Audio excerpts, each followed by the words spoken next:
It's so crucial for us to be a global leader, but also for us to be a leader at home. The only way to fight stigma and shame is to shine light on it. Ask your healthcare provider if Biktarvy is right for you, and visit Biktarvy.com to view the important facts, including important warnings.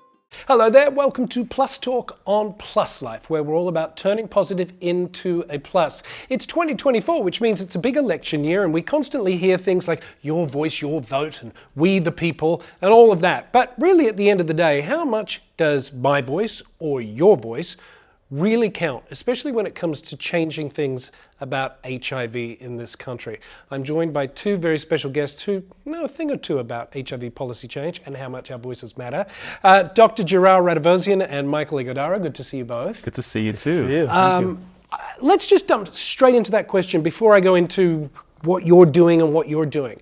At the end of the day, how much does my voice actually matter when it comes to policies being changed in places like DC or elsewhere? Yeah, thank you, Carl. Thanks for having us. It matters so much. I mean, look at what happened in the previous election, right? Elections have consequences.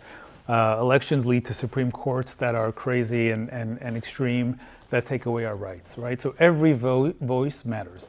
And that is true at the macro level, if you're electing a president, or even at the local level for a member of Congress. And I'm running in a congressional seat in Los Angeles.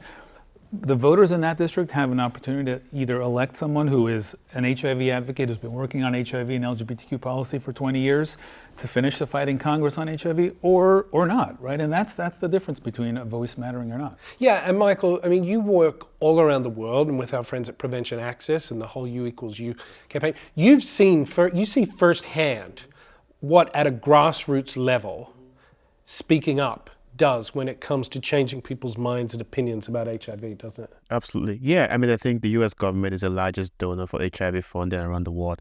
But here at home, even in Los Angeles, we have people who are homeless, who are living with HIV, who still have difficulties accessing healthcare services. So that's why it's so crucial for us to be a global leader, but also for us to be a leader at home, which is also very, very important. Yeah. Now, Jirair, you talk there about running for Congress.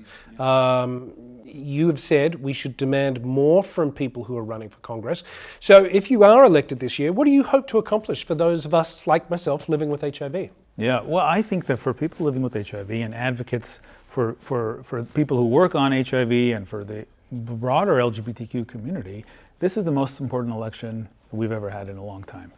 But if you look at the congressional makeup in the next year, there are going to be a lot of our HIV champions that have either been retired or they're moving on to other things or are just no longer with us.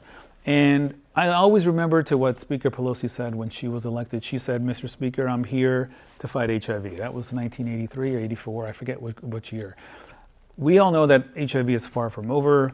We have a long way to go to close equity gaps. Micheal mentioned homelessness in Los Angeles. 40% of LGBTQ youth are homeless in Los Angeles. So there's a lot to do still on HIV and on broader social issues. We need someone who is of the community, who has the lived experience of people who have been impacted by these issues, and to take that experience to Congress and get the job done. I want to go and say, "Mr. Speaker, I'm here to finish the job that Speaker Pelosi started on HIV, and a whole lot more." That's what's at stake at this election. There seems to be so much noise now that you've got to cut through that layer of noise before you can actually even get to work. Then you add in the mix that a lot of people just don't think HIV matters anymore. You know, look, we've got PrEP, fantastic. We've got the messaging U=U, undetectable equals untransmittable. Great. I mean, we've clicking all these milestones. So a lot of people go, well, who cares? Doesn't matter. So how, to push a little harder here, how do you cut through all the BS and the noise and the grandstanding and the airtime on national television programs and all of that? And then at the same time, you're pushing an agenda that a lot of the people in this country think doesn't matter, A, because we've got great advances, or B, because they don't like the people that seem to be infected with HIV. Yeah. Well, I think you my work ethic and people who know me know that I put my head down and I get to work, right? And I think that's what you need members of Congress to do. You see so many of them now, on TV or on Twitter or on social media just making noise. That there's an important time for that. I understand when you're trying to build a movement. But I'm going to Congress to actually problem solve. And you mentioned advances in PrEP. There are different PrEP modalities on the horizon. U equals U is a kind of sexual liberation that we haven't had in a long time. But I'm also worried that the Ryan White program hasn't been reauthorized. Are we ready for a cure or a vaccine? Or is Ryan White funding even allowed to use a prevention modality like a vaccine or a cure when that becomes available? I don't think the answer is yes. And so we need to actually educate members of Congress, both Republicans and Democrats, reinvigorate the HIV movement. And I think it takes the kind of attitude that you're going in there to educate. You're going in there to also talk about the opportunity. We know that when you support people living with HIV, that HIV response has broader benefits to public health, to social services, to human rights more broadly. Yeah. And Michael, as I said earlier, you have worked around the world, spent a lot with Prevention Access, the U equals U movement. We've been at World AIDS conferences together, and we see the progress that is being made in sub-Saharan African countries, in various countries, where they are hitting their targets and in some cases exceeding them.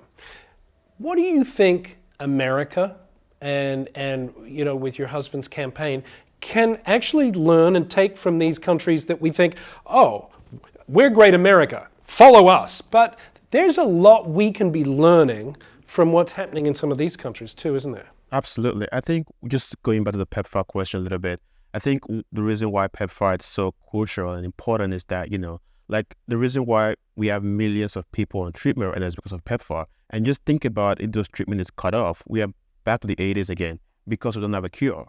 The reason why people are living healthy, the reason why they're able to go back to school, have children, have a family is because of HIV treatment. And if that treatment is gone, we are back to the 80s where people are struggling and people are dying of HIV because we don't have a cure. I don't think people understand that yet, that we don't have a cure. And the reason why we're all living healthy and we're able to get married and have a life and be able to live freely is because I'm on treatment. And, we're able to celebrate U equals U as a family. But so it does for millions of people around the world. So PEPFAR is so crucial because it sustains the HIV response and it funds people to be on treatment. So to your question about learning from others, I think we have so much more to learn.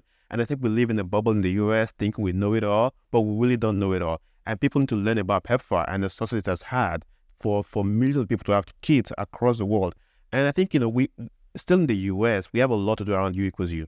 Like the president hasn't even said the word U equals U yet. Like he hasn't said it. I think like people underestimate the what words mean, and the words have a meaning a lot of ways. And I think for Biden to say the word U equals is so crucial because it will help millions of people in the country to just understand that right now we have treatment that leads to on-the-table viral load for people who are living with HIV, and that means they cannot transmit HIV. Those words are so crucial. It saves life, and we have to ask him to say it. And I think having someone who understands that concept, who understands HIV in Congress, to help push for that, to help the people who are in Congress understand why HIV is still very crucial.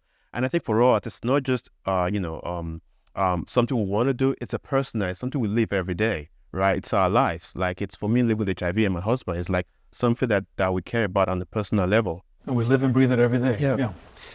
Gentlemen, I wish we had more time, and that's how quickly these interviews go. Well, that is going to do it for this episode of Plus Talk. If you want more information, visit the website pluslifemedia.com, and remember you can follow us across social media platforms. We are at Plus Life Media.